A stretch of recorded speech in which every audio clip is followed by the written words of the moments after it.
So when it comes to buying a car, we want to make sure that you have everything that you need to know really before you get here so that when you come, you just have fun, make it a fun experience. And so one of those things that we do know is you do a lot of research here on your phone. And so I decided that I was going to do that today, and I got on my trusty handy dandy Google machine, and I found these lists of do's and don'ts when you go to a car dealership, Joe. And I thought that we could go through some of them to see if you agree, because if I could find it, surely you all can too. So, number one, do your research before you purchase. Definitely. It depends. If you have a nice dealership that you feel secure with dealing with, we want you to do your research. We want you to know what you're looking for. That way, when you make a purchase, you don't go home and go, well, I didn't research it. I didn't know you could get that option or you could get this option. So we want you to do your research. We want you to we know people are going to, as you did, get on their little handy-dandy Google machine and find out information. And that's why we have the website. That's why we promote the website so much, is because we want as much information on there as possible, so that way when you come in, once again, most of your research is already done. You're here pretty much, like you said, just to have a good time, buy a car, leave, and not spend 4 or 5 hours up here with us. Right. Well, and, it's been said about 16, 17 hours of research is done before somebody decides that they even step foot into a dealership. So y'all have made that very easy. If you just go to ClassicHondaofMidland.com, you can learn everything that you could ever want to know about every single car that is on the lot here. That includes what's on the sticker. If it's a pre-owned vehicle, you can see the Carfax. Again, everything that you could ever want to know. So yes, research before you purchase. You also have the auto eye packet that we talked about. Yes. You could actually pull the original window sticker of a used car, which is just weird. because it is, because you can actually pull the window sticker of the Lexus or the Porsche. You can actually pull the window sticker of that, so you know exactly what's on that car. So it's, we put so much on the website, so you have the ability to just kind of a one-stop shop kind of deal. Right, because you're already looking.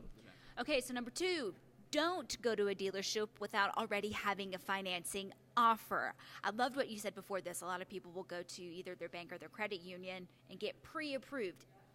Is that the best thing to do, best practice?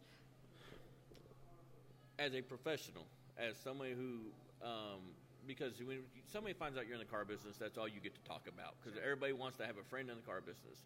So what I tell people at my church, what I still tell people, when I'm outside of work is, if that's what you feel comfortable with, then yeah, do it. I want you to feel comfortable, but what I suggested, no. And the reason why is my dad used to tell me something as a kid, and I really didn't understand what it meant until I got older. Don't put all your eggs in one basket.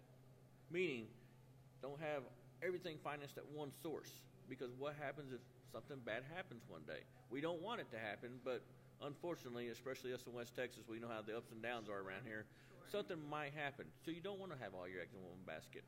Also, I'm not saying any lending institution isn't as transparent as us, but I get a lot of people that come in that think they're pre-approved for a certain number, so they pick out a car and they're excited and they're happy and they're on cloud nine, and then they go to their bank and they didn't read the fine print. Well, yeah, you're approved up to this number if, and then a laundry list of stuff. Right. It's just it makes it awkward for the customer at that point.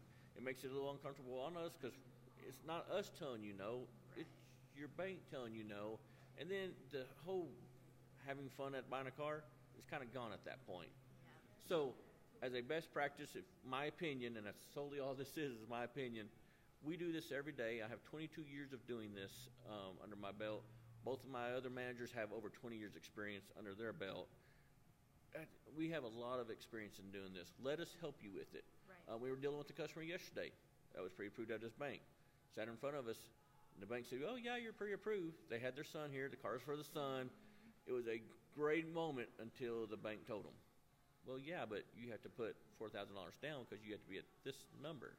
Okay. And luckily, we were able to help them out. We were able to go through one of our lenders and go ahead and get all the money for them where they didn't have to put as much money down. We send a lot of deals to a lot of banks, so they will stretch for us because we do support them so much. Right. And one of the things that I've seen is, like you said, y'all go to several lenders to see, what the best rate will be, and you'll show that to the customer and say, hey, here's what Bank A, Bank B, and Bank C did. You know, it's up to you what you would like to choose, but you know, y'all are there to walk it out. And it is, have recently purchased a vehicle, it's confusing, and I would much rather y'all do the work. You do this every day. I'm not going to put myself through that pain. But hey, again, all of that material you can learn for yourself on ClassicHondaMidland.com, and you get educated before you come in. This is one of the things that I want to do. So going forward, well, here and there, I want us to talk about some do's and don'ts before you come into the dealership. So keep an eye out for more of these. I've got lots of lists I found. Now you're scaring me with all these lists. I'll bring Red Bull. It's okay. Okay, cool. As long as you're bringing Red Bull, we'll get through them. The biggest thing is, and the most important thing, find a dealer you feel comfortable doing business with. Find someone who is transparent. If they won't let you talk to the guy that's behind the curtain, they won't let you talk to the manager. If they don't show you where the manager's at, they can't explain where the numbers come from, you probably need to leave. They have to. Today's business, it's so easy to find information. Why not be transparent with the customer? And like you said, we'll lay everything out on the table and say, this is your choices. Make an educated decision.